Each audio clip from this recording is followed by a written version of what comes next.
Well, good afternoon, everyone, and welcome. I'm Tom Schreier, and I have really the privilege of being the founding director of the Inspired Leadership Initiative here at the University of Notre Dame.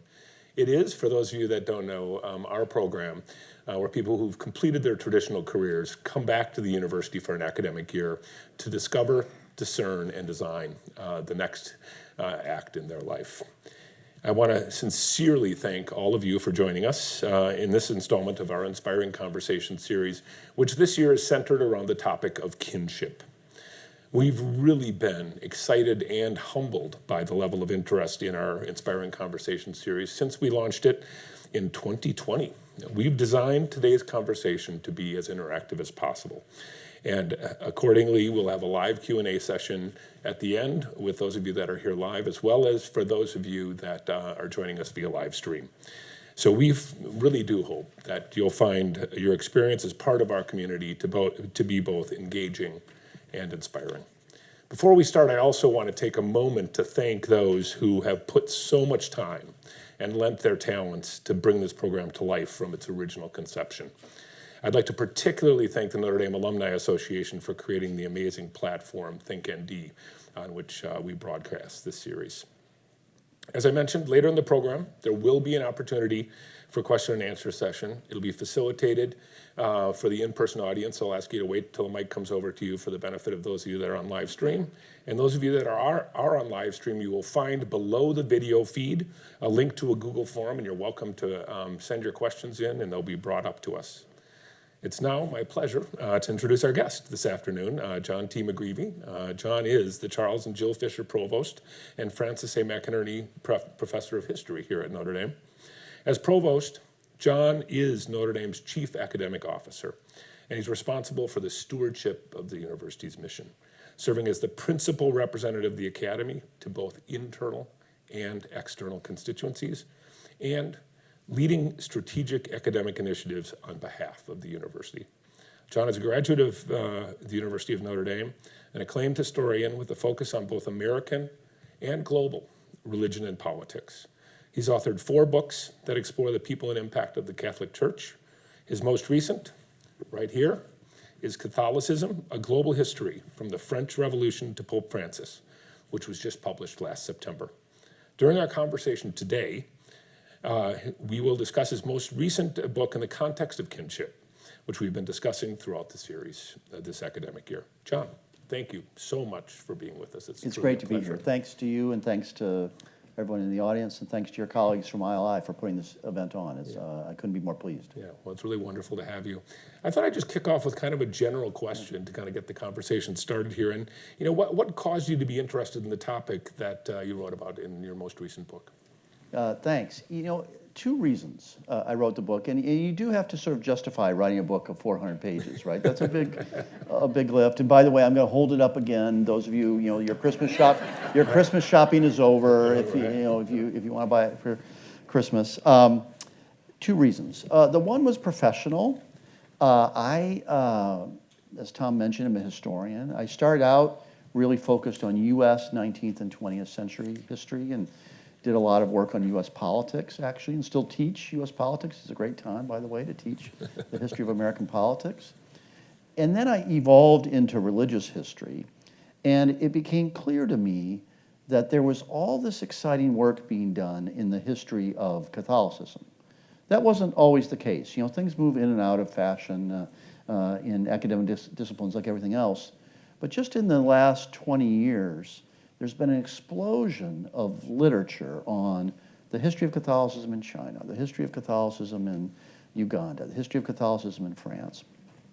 And why is that? Well, a lot of historians are interested in global history now. We become more sensitive to the fact that something that begins in France and moves to the United States and moves to Hong Kong has different dimensions in each place, but is important everywhere. And so a lot of global history is written about plagues, or about medical issues, or about technologies, or there's a very famous book about how cotton was grown around the world. I wanted to write that book about Catholicism, to pull together over the last 200 years, starting in the late 18th century, coming up right to the present, the history of Catholicism around the world in an accessible 1-volume survey. And so that's why I hope I did. I published it with a New York publisher. this is more inside baseball than you want, but I came in at 170,000 words, and my editor said, great, I won't read a word over 125. We need to make this readable. And so we compromised at 140, but the hope is to really reach a general audience. So the first reason is professional. Really try and take this literature on the history of Catholicism and pull it together. The second reason is personal. A bit to my amazement, I have spent the vast bulk of my life now, with a couple exceptions, either working at, teaching at, studying, or administering Catholic institutions. And I'm often asked, how did we get to where we are in the history of the Catholic Church, in its global dimensions, in the history even of an institution like Notre Dame? And for personal reasons, really, just as someone who is Catholic and thinks a lot and worries about the future of the church, I wanted to write this book too, so that we would have, I hope, a savvy baseline as we go into what seems to me likely to be a period of pretty remarkable change. Historians aren't good forecasters. We don't know how that change is going to turn out. But there's a lot of indications to me that there'll be a period of change coming up in the 21st century. And I hope this gives us, like I said, a kind of savvy baseline as we start to think about it. So John, this book has garnered some really very positive reviews, and it's gained quite a lot of traction. How do you decide, you talked a little bit about this, but what your target audience is, right? Between kind of an academic audience, a broader audience, and maybe just a little bit about the art of crafting something that can reach multiple audiences. Thanks. This is something I thought about a lot. I bet. I really did. I'm at the point in my career where I'm sort of not, it's probably fine to do this, but I'm sort of not content just to write for the specialists. Really intense, really in-depth. I want to reach the more general reader. And to plug my own discipline, history, there's a lot of historians, want to do that. They want to be sophisticated and smart and respected by their colleagues, but they also want to reach, the general educated reader. And so that was one reason I went with the New York Press, because they're going to do more publicity. They're going to really work on trying to get the book reviewed a little bit more widely.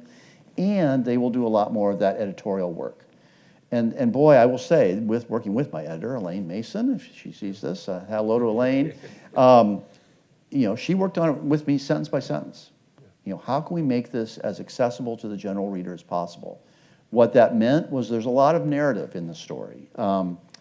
I have a bunch of characters. There's a guy named Ma Jiangbo, you've never heard of, who was a Catholic political leader in China. A guy named Mabangay Akwa, who was a Catholic evangelist in Cameroon. A woman named Sister Mother Macaulay, who was the founders of the Sisters of Mercy in Ireland. And I tell their stories as a way of getting at the larger story of what's happened to Catholicism. And again, that's trying to get to the general reader. My heart sings. A couple of the reviews, I will be immodest and say, have said, and the reviews haven't been entirely positive either, but generally quite positive. A couple of reviews said it reads like a novel. That's exactly what I wanted. Is it for it to feel a bit of a story and exciting, and so that it will get a wider readership. Well, I mentioned to you that I had read it when it first was authored, but then in preparation for this, I read it more closely, and I think it does read that way, John. Okay, but I have to imagine, that does require engagement like you did, right, with your editor, but also just a different mindset as you walk into the drafting of a book, compared in particular maybe to the books you'd written before. It's a lot. I call it a little bit of a library book. So over there, if you could be on Notre Dame's campus, is Hesburgh Library with the Touchdown Jesus on the side of the building there. And I wrote most of the book in that building. Oh, wow. This was my COVID project. And I would take the laptop, and I lived very close, but it wasn't always easy to work at home. We had 4 adult children all back in the home during COVID. And I would go to the 10th floor of the library with my mask on, and there were a lot of resources on those floors too, where I could look things up. But really that was getaway, not to do original research. There's some original research in the book, archival research. But most of it is, how do we put this together in the most entertaining way possible? So I appreciate the compliment. That is really what I was shooting for. Yeah, I think very successful. So I'd imagine you've gotten a wide array of different reactions to this book, especially given the broader audience that it's reached. Any reactions that stand out or surprise you? Yeah, I mean, you do get polls. So there's a couple. It's been lucky enough to get a lot of reviews, and I'd be the first to admit there's some luck there, because you don't know if you're working at the New York Times where there was a nice review, you're getting hundreds of books a week of people trying to get their books reviewed there. And so I felt really fortunate to be reviewed there. And he said, oh my God. I mean, he said very complimentary things about the book, but then he said, oh my God, it's kind of long. You know, it's really long. And then I have other people write and say, well, there's so much he didn't cover. And that's true too, you know, and it's just how do you compose something in one volume that's accessible and that hits the main themes while not pretending to cover everything. I have a line in the introduction where I say, specialists will regret what is missing, and rightly so. And I agree with that. So that's one set of reactions. The other set of reactions, a little bit more are on what does this mean for the future of the church, and those have been interesting. I think heartening for me is the reaction that says, you know, there's always been tension and turmoil, and there's never been a moment where everything was perfect. What's hard for Catholics of a certain age, so I think about my parents who are 85 and 84, is to have lived through so much change in their lifetime. So they grew up with the Latin Mass and a very particular vision of Catholicism, and now we're entering something quite different. That is a lot of change, and so the hope is that the book speaks to that, and I think it did. I think based on some of the reviews. Yeah, I think it contextualizes things. Yeah. I think in a way that's very helpful because I think we all, you know, it's much easier to focus on the time we've experienced. Exactly. Right? Yeah. And that's what I found wonderful about the book is that it does show that, you know, you hear this line too often, history does often repeat itself, right? Yeah, And maybe not in exactly the same way, shape, or form, but... history repeats itself, and history is kind of destabilizing. Right. I mean, what history shows you is nothing lasts forever. And the world that we inhabit today in March of 2023 will be really different in 5 years. And it's hard to, and history helps you get a picture of that. So is there one thing that you ended up deciding to leave out that stands out for you in the context of you know, needing to make this book more accessible and bringing it to... So there was one really good review. It was in Commonweal magazine. It was a really savvy, smart review, and he was very complimentary. But he said, the reviewer, a guy named James Chappell at Duke, you know, you're not going to learn a lot about church music or biblical interpretation or other dimensions of Catholicism, which are really important. That's actually a very fair criticism. And if I could write again, I would maybe put a little bit more in there. A couple reviewers said, you know, I don't learn anything in here about the complex Eastern Rite Catholic world of Eastern Europe or the very complex, various kinds of Catholic rites world of the Middle East. That's true too. The big picture themes are more, you know, what I call the Catholic revival of the 19th century, the very complex Catholic political world of the 1930s and World War II, and then the impact of decolonization, the end of European empires, and the Second Vatican Council. I end with a long chapter on the sex abuse crisis, and how can we understand that in light of what happened before. And those are the big themes, and when you tackle those big themes, you're going to leave things out. Yeah. So you've talked a lot about different themes that you wanted to draw out, but is there anything in particular that when you think about the book, you just hope people walk away from this book and say, boy, this is really... I could name a bunch, right. But how about I name three? I'll do it quickly. I was going to say one, but I'll give you three. I'm going to do three. Here are the three. One is how brilliantly creative organizationally the Catholics of the 19th century were. So we're on the campus of Notre Dame. This is a product of the 19th century Catholic revival. And so these devotions like the Rosary and the Sacred Heart and the 9-day novena and a Catholic world that in some ways we're losing, that was a brilliantly creative Catholic world for its time. It's not, I think, the world of the 21st century in the same way. And we're looking to create new forms in the 21st century that are as powerful as those 19th century spiritual forms. A second would be the impact of the Second Vatican Council. I know that kind of goes without saying to anybody who's Catholic, but just, so it's 3 years, it's 10 weeks a year, the bishops meet in Rome. It's an extraordinary event. It's the single most important religious event of the 20th century. I'm absolutely convinced. And we're still living in its aftermath. And in a way, with the death of Benedict XVI, we're in a post-Vatican II era. He was the last person who was a major actor at the council. And now we're living in something new. I had heard of the Vatican Council. I mean, I'm a professional historian. I knew something about it. But to really dive deep into the documents and the debates through a pretty rich secondary literature and then try and condense that in a chapter, that was great. I hope people walk away with how amazing it was that it was successful. Right. If we did that again today, over 3 years, would we be able to come, every council document was passed with an 80% plus majority. All of those changes, that would be tough to replicate. Third thing, if there's one character in the book that appears more than anybody else, somebody counted the index, and this person's in more than anybody else. It's this guy named Jacques Maritain, who actually visited Notre Dame a number of times. And he was a French philosopher of the mid-20th century. And I came away just convinced that he was remarkable. In the 1930s, when a lot of Catholics were supporting authoritarian governments in Portugal and Brazil and elsewhere, he started to champion the cause of Catholics and democracy.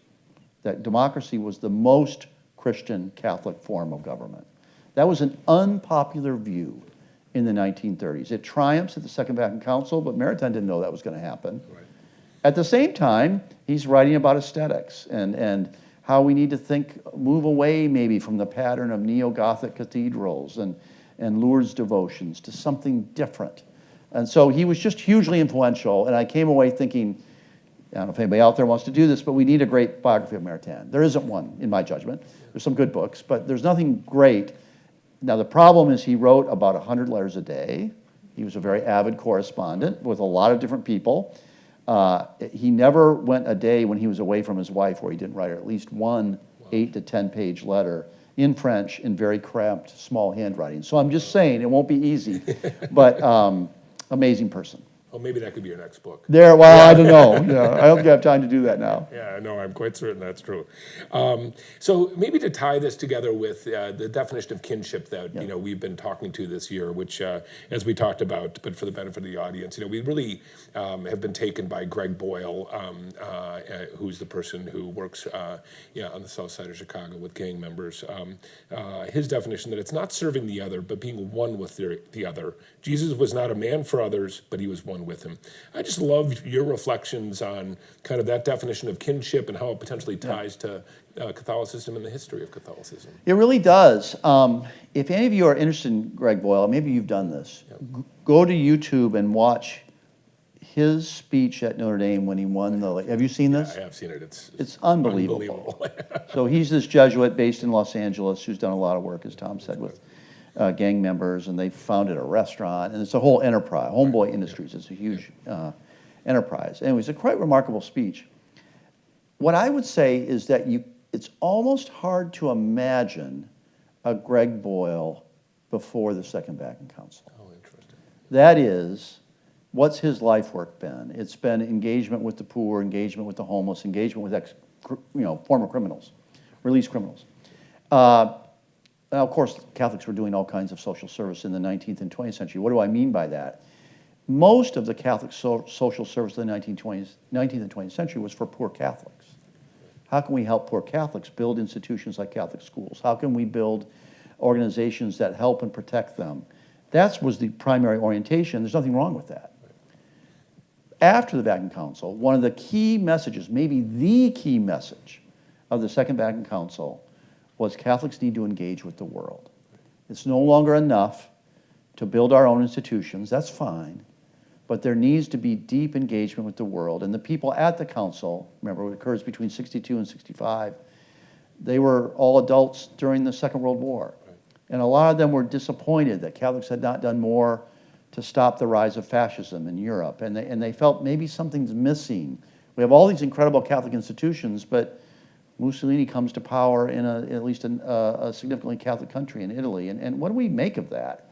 That was one of the drivers of the Second Vatican Council. And it's driven people like a Boyle to work with everyone because we're Catholic, not because they are. That is a slight shift in orientation.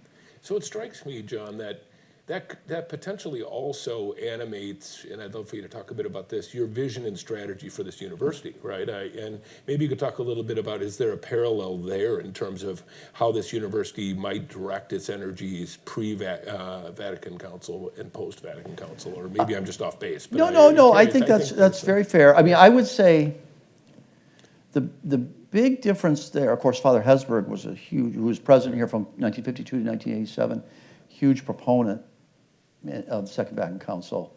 And I would never say my strategy for Notre Dame, right? It's, Father Jenkins is the president, and there's a whole range of people working on that. But I'm involved in that too. The big picture mission is that Notre Dame wants to be the world's leading global Catholic research university.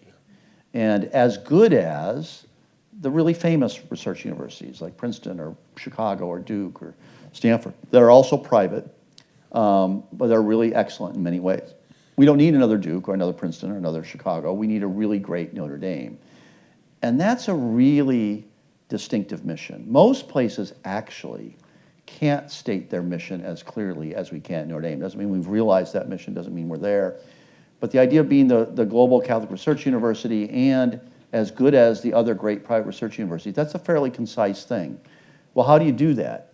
That's where your question comes in, I think. I think we wouldn't maybe have had that same definition before the council.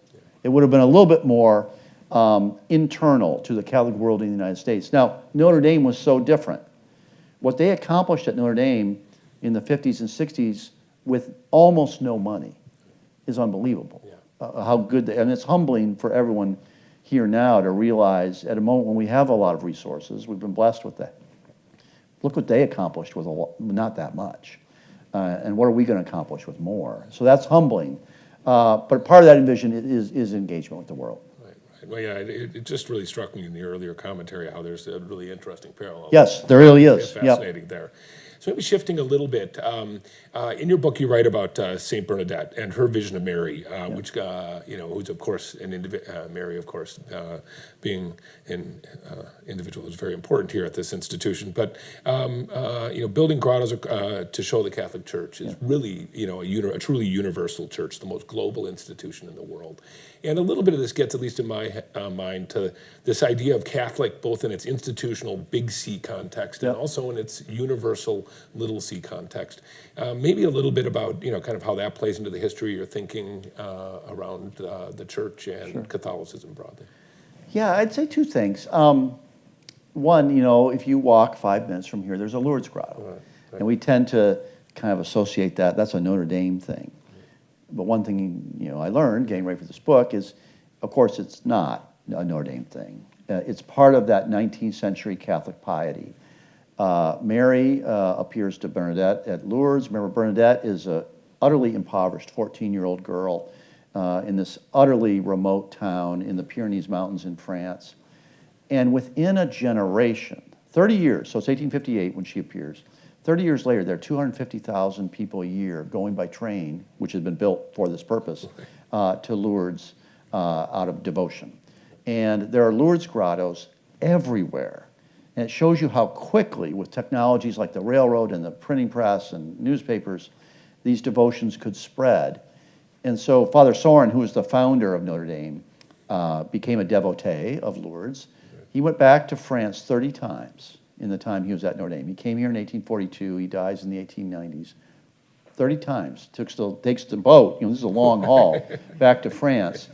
And he's passionate about, to the point of obsession, with Lourdes, and visits Lourdes at least, I think, as far as we can gather, like 10 or 15 times, and gets the Lourdes grotto going at Notre Dame.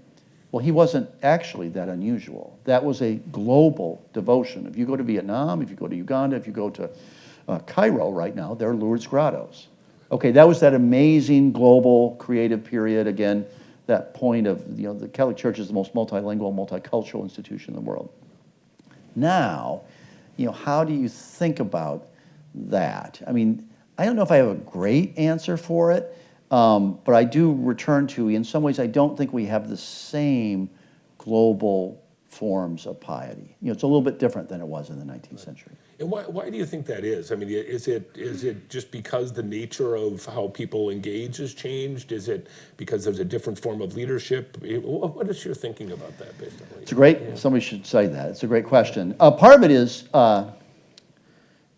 so the missionaries and the people like Sorin in the 19th century, who were amazing, I often say, they weren't really intellectuals, by and large. What their gift was, which we don't value enough in the United States in the 21st century, is Their incredible gift and drive was building institutions. That was their gift, to rally people together, to build institutions that often proved to be very enduring. That's a remarkable gift that we, in a more individualist culture, I think we value less than we otherwise might. Of course, a big change was the council, right? At the council, the decision, perfectly the right decision in my opinion, was, well, put it this way, in the 19th century, the Catholic world, the Catholics from Europe carried a Catholic culture with them around the world. Lourdes grottos, the Latin Mass, neo-Gothic cathedrals, architectural drawings, all of that, they carried to every corner of the world. If you go up to the Indian Reservation in northwest Montana, there's a St. Ignatius Church that is a neo-Gothic church, right, in this town of about 500 people, okay, built in the 1880s. But they exported in the 19th century something they did not want to change. They thought, we have it, we have a Catholic culture, we're going to export it around the world, and we're not going to change it. By the Second Vatican Council, the idea has become dominant that we are really a global church, and that means enculturation. We have to respect and learn from other cultures in the world. That's one reason they moved the Mass from Latin to the vernacular languages, that it no longer made sense to have, fundamentally Greco-Roman or European language, Latin, when you could have the Mass in Swahili or in Japanese or other languages. Similarly, there's less uniformity in terms of Catholic piety. There's more of a sense that we need to appropriate and understand different kinds of devotions. So maybe shifting gears before our time runs out, you talked at the end of the book, in one of the final chapters, about the sex scandal in the Catholic Church. And, there is a history, which you mentioned throughout the book, of exploitation, as there is probably in virtually any large institution. So maybe just a few of your kind of thoughts and reflections around that.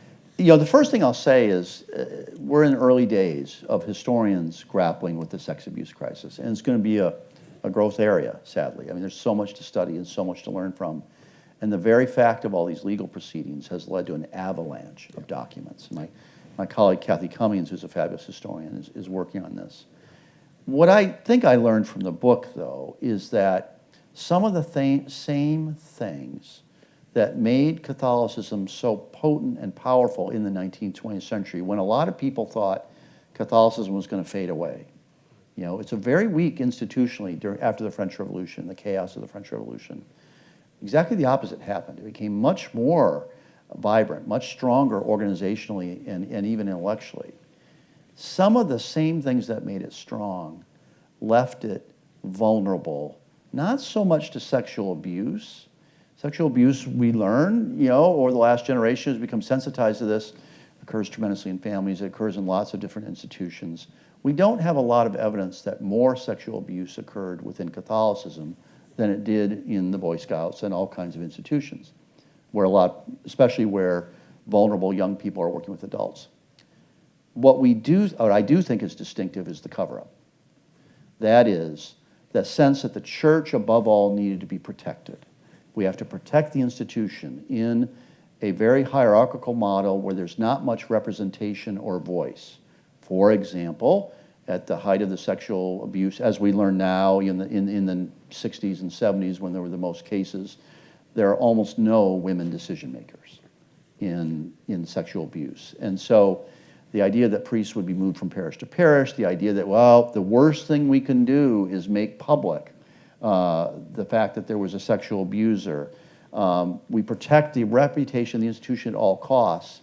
That came from the same defensive, sometimes besieged mentality that built those institutions, which in that way was great, but it really set Catholics up, or set the church up as an institution at a moment when government agencies, the military, universities are developing stronger mechanisms for voice and transparency.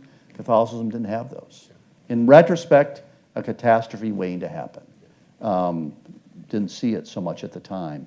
But the same 19th century culture that was so brilliantly creative in many ways helped set up the preconditions for the cover-up. Yeah, well, that's a really powerful way to correlate. Yeah. So shifting to a bit more positive, near the conclusion of your book, you quote Pope Francis that he believes the future of the church is better positioned to be citizens of our respective nations and the entire world, builders of a new social bond. I'd love to have you just kind of talk a little bit more about that and just a bit about your thoughts on Francis's leadership. Isn't that a beautiful quote? It's a beautiful quote. Yeah, it just really stuck. It really is beautiful. And if anyone's never taken a look at these encyclicals of Francis, just thinking about the university community, I've never seen at Notre Dame an encyclical get more pickup in the university community than Laudato Si, which is on the environment. It's actually not easy to read, in my judgment. It's kind of a sprawling document, but it's an amazing document. You should have written it for him. What? I thought I wouldn't have written it. I wouldn't have known enough to write. Right, but that Fratelli Tutti, which is another of his documents that I end the book with. I mean, what that tells us is Francis, more than anything else, in my judgment, is a pope of the Second Vatican Council. And if the primary message of the council is engagement with the world, that's Francis in one line. He often he wants the church not to be a grand organization, but a field hospital, where people who are suffering or wounded in psychologically or physically or any other way come for a kind of nourishment.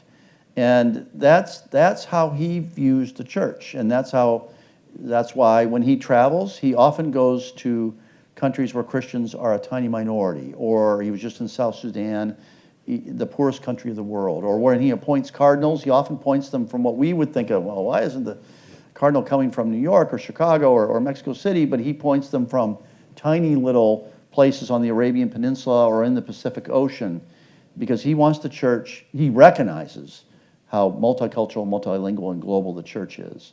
But he wants it to be working with people on the margins, and it will then reinvigorate itself.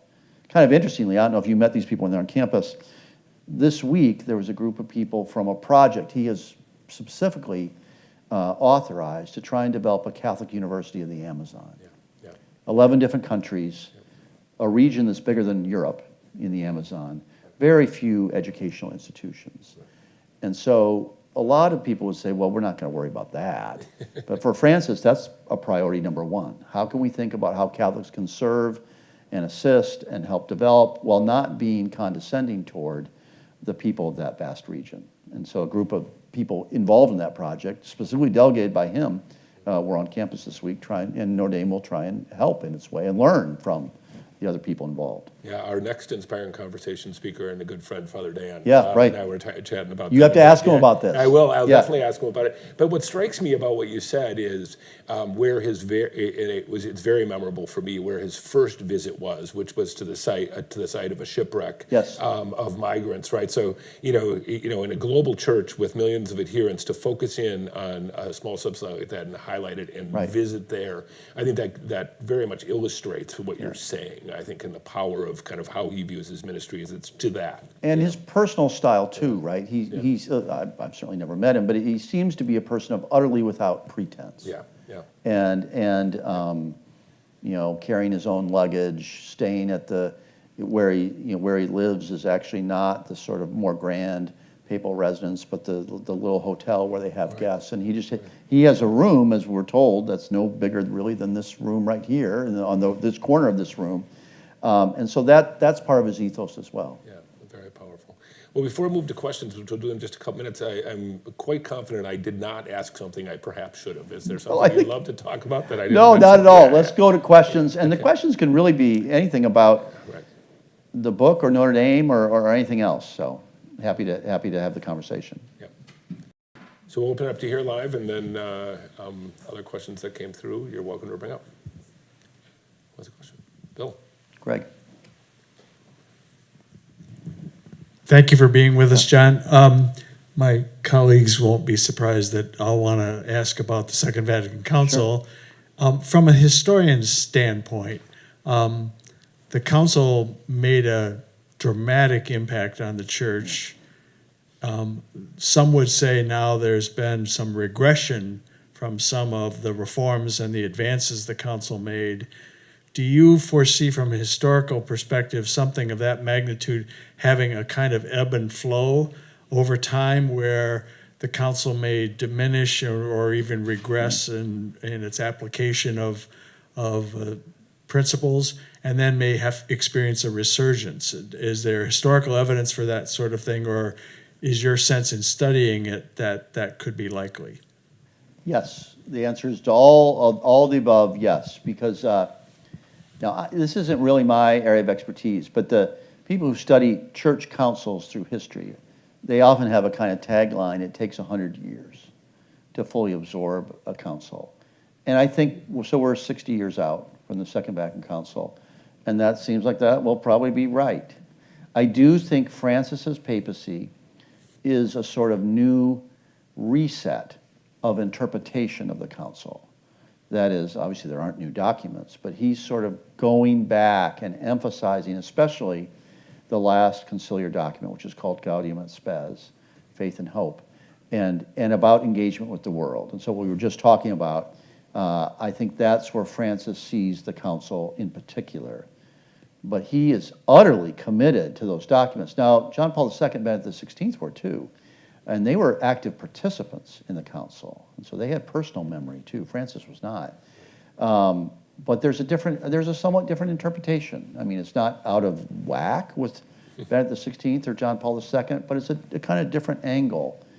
And it seems to me that it may be the more enduring angle. And 100 years from now, we'll say Francis was a kind of pivot point.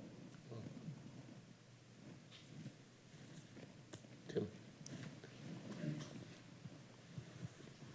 John, thanks again. Yeah. You hit on two pieces of the church. You talked about the Pope's focus is really on people on the margins. Yeah. But then you talked about the institution or the organization and this need to pivot within the 21st century. I understand historians are not futurist, but do you see the church as an institution be able to do those two things simultaneously? Certainly the Pope and the outreach of the church, again, on the margins, but it takes a leader and it takes generations of leaders to be grown within an organization so it can pivot. Yeah. I mean, we were talking about AI technology Yeah. and how do you use that in social media, and that's part of the church as well. So do you see movement in that direction within the institution itself? So on that second part, do we see movement within the institution itself? And really, I'm just speaking here as citizen John McGreevy. I mean, I don't have any crystal ball, but that isn't going to prevent me from answering your question. Right. I mean, but so what's Francis trying to do? I think he recognizes more than his predecessors that the questions of representation and voice are troubling all global organizations in the 21st century. Now, he comes at it from a more theological point of view, but sociologically, global organizations are trying to think through how can you give authentic representation and voice in big, complex organizations. And so this synod process that he has started, and you can either be cynical about that and say, oh, it's not going to touch that many people, or you can be, well, let's see how that develops. So as I understand the numbers, 900,000 Catholics in the last year participated in a synod process where they went into rooms like this one and said what they actually thought about the Catholic Church. And you can read online the summary document, which I think is pretty good, of those conversations. Now, there are something like 30 million Catholics. You can figure out that this is like 2% of Catholics actually participate in one of these things. But it's 2% more, maybe, than ever have done that. Sure. And so that's going on around the world.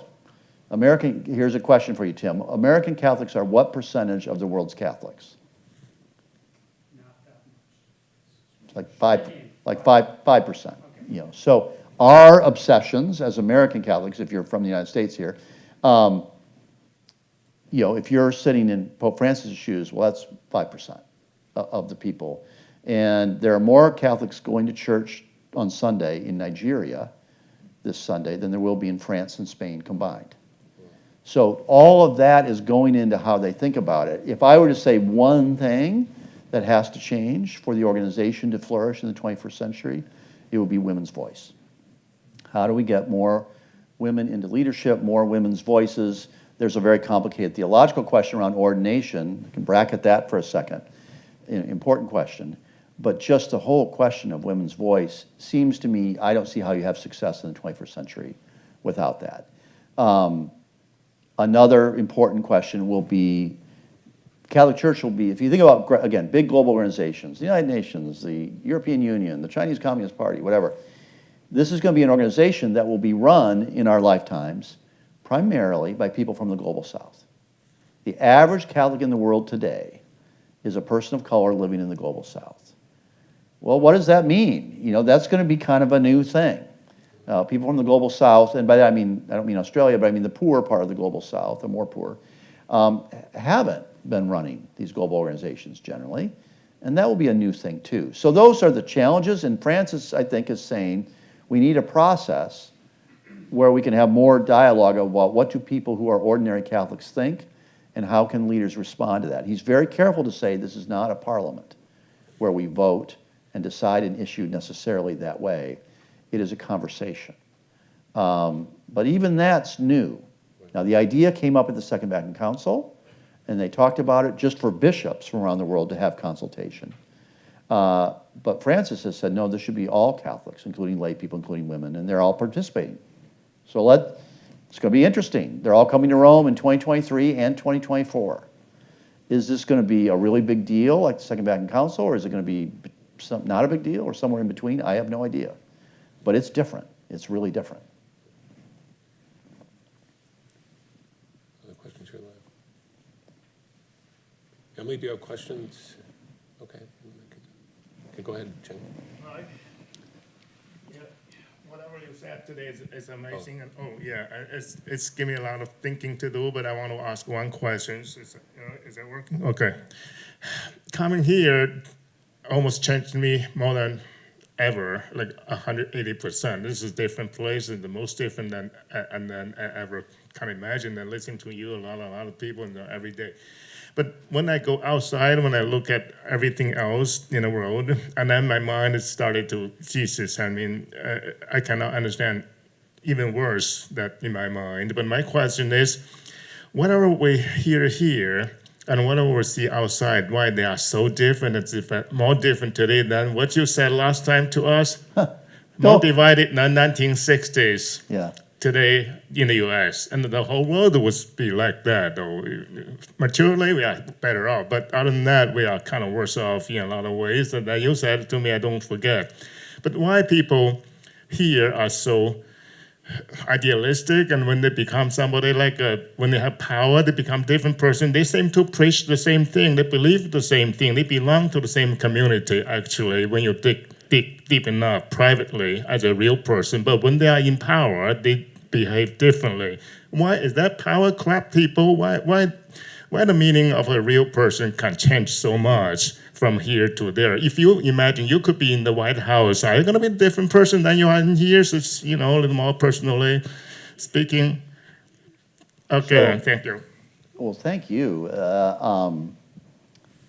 Who knew my tennis friend, we played tennis together, had these deep questions, that we didn't come up on the tennis court. Well, first of all, that was a nice compliment for Notre Dame students, right? That you feel people are idealistic here. And that's a beautiful compliment, and thank you for that. And that is the hope that of not just at Notre Dame, but other great educational institutions, that you're training people who can be future leaders. I think what I said, of course, it's always unacceptable to quote what my last talk, what I said to you in this one, but I think what I said was something like, this is as volatile a period in American politics as the 1960s, or even maybe more so, because of the polarization in the country, which is at a depth that I don't think we've seen since the 19th century. And boy, we need creative leadership to help the country get out of that. Now, that's not unique to Catholics, or that's a statement about the United States, but it's also, there's some truth to that in other countries as well, that polarization has increased significantly as income inequality has increased, and there's a whole lot of things to discuss there. what you'd like to think is that Catholics would be pretty good at developing, to use the term Catholics often use, solidarity among all people, the idea that we're all in this together. Sometimes that's true. And if you were to go to South Sudan with Pope Francis, you'd be stunned to see that the most successful institutions in the most poor country in the world are Catholic institutions. Catholic hospitals, Catholic schools, non-ideological, but the best institutions in what is a failing state. Nonetheless, you also see, certainly in this country, the same polarization that affects American politics often affects the church in almost identical ways. And that if you know someone votes for the Republicans, you can kind of guess what kind of Catholic they are if they're Catholic. And if you know someone votes enthusiastically for Joe Biden, you kind of feel like you know something more about them, even religiously. That's very unhealthy, right, for the church as an institution to have political lines cross it. If you could imagine a less partisan church, think of how amazing that would be. 30 million member institution, including some of the most wealthy and powerful Americans, but also including lots of very recent immigrants who are the most poor Americans and vulnerable. That would be an amazing thing if you could get that institution to work a little bit more together. I don't think that's really happening in most areas right now, but that would be an example of taking things that maybe students have learned here or other places and bringing them to bear on common problems.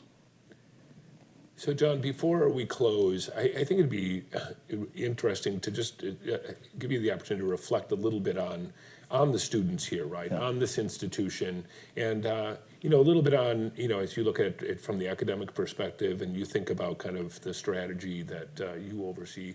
How do you see those elements fitting together, and how do you see the promise that you witness, right? Our fellows fortunately have the opportunity to sit in classes with students, and I keep hearing all the time that it's one of the most remarkable parts of their day is interaction with these amazing young men and women. But I'd just love your reflection in your role. I sometimes say, so I was an undergraduate here from 82 to 86. I'm really deep in at Notre Dame. My dad was here from 55 to 59. And it was great in the 50s when my dad was here. It was great when I was an undergraduate. But I'm the last thing from a Notre Dame nostalgist. It's better now. And it's gotten better every year I've been here as a faculty member. One of the biggest changes in Notre Dame's recent history has been really aggressive financial aid. And we went need blind, which is a technical term, by about 1998. But before that, when Tom was at Notre Dame or when I was here, financial aid wasn't that great. And there were athletes and ROTC students who had very good financial aid, but beyond that, it was pretty limited. We're now in the top 10 or so of the country, and that has meant we have an amazing student body. We admit 3,000 a year for 2,000 spots. I'm talking about the undergraduates. I could also talk about the professional students and the PhD students too in the same ways. But the undergraduates, if you think about roughly 2,000 spots, we admit 3,000 students. We all know we could take the next 3,000 applicants and have as great a class. And we hate to turn them down, but we do because we only have so many spots. The hope is that they have such a great experience here. We're able to push them and challenge them and also support them, that they go out and become the leaders that the world needs. And I'm inspired every day by my encounters with those students. It doesn't mean they're perfect. It doesn't mean they don't get in trouble or do foolish things or whatever. But they really are inspiring. And, I think that's why the institution's there. They're at the core of the institution. And the hope is that, I sometimes say, we've only had one Notre Dame graduate be a U.S. Senator. And now we've had a lot of Notre Dame leadership in other areas. That's not enough. We should have more Notre Dame students inspired by their experience here and going into public life and taking leadership positions. And there are other areas of the world, of the country rather, we'd like to see that as well. So yeah, I'm stunned every day by the quality and passion of the undergraduates. And it really strikes me, John, and having spent a fair bit of time over the course of the last 6 to 7 years that I've been fortunate enough to be here, your exact point, right, of just the breadth and depth of what this institution really can bring, right, from, very, very powerful and foundational colleges like the one you were dean of and up until now in arts and letters, and also to these, remarkable new places like the Keough School, right, bringing global affairs, and, it really is, I think it's created an environment that not only 18 to 30-year-olds can thrive in, but also people like those that happen to be part of the Inspired Leadership Initiative. It's a remarkable place, and I'll tell you just from my own personal perspective, when I was first asked to do this, I wasn't certain that Notre Dame had the capacity to do it, because I looked at it through the lens of somebody who graduated 40 years ago. Right. That's hard for me to say.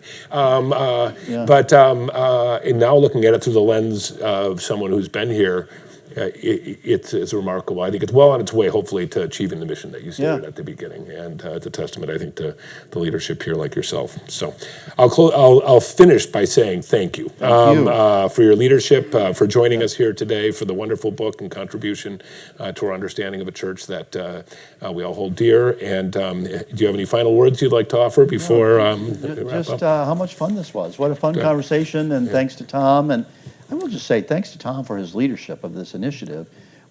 It's not easy to start things at a university, actually, and to kind of figure out how to make it work. And it takes high EQ, to work with tenured faculty. I say that with great respect. I'm one of them, but and to figure out how to make something thrive. And so I'm very grateful, Tom, for your leadership, and for all of you. I hope you have a great experience this year, even as it gets near the end. That too is part of Notre Dame's story in the last generation of becoming more ambitious in what it wants to accomplish in the world. So congratulations to all of you as well. I'm very grateful for guidance of people like you. I've mentioned this to you before, but your word of wisdom, right, around the culture of this institution was that this is a face-to-face institution. So the more people that you have the opportunity to engage with face-to-face, the more likely you are to be successful. So I'm deeply appreciative that we wouldn't be where we are today without guidance like that. Well, I hope everybody enjoyed this, and I really hope also that those of you that are here in person, as well as those of you that are online, have an opportunity to join us next week. In fact, it's exactly a week from now when Father Dan Grudy, another esteemed Notre Dame professor and leader, is going to explore immigration. And once again, I think it's a topic that ties very nicely with our overall topic of kinship. So with that, I will say thank you to all, and we'll see you again next week. Thank you.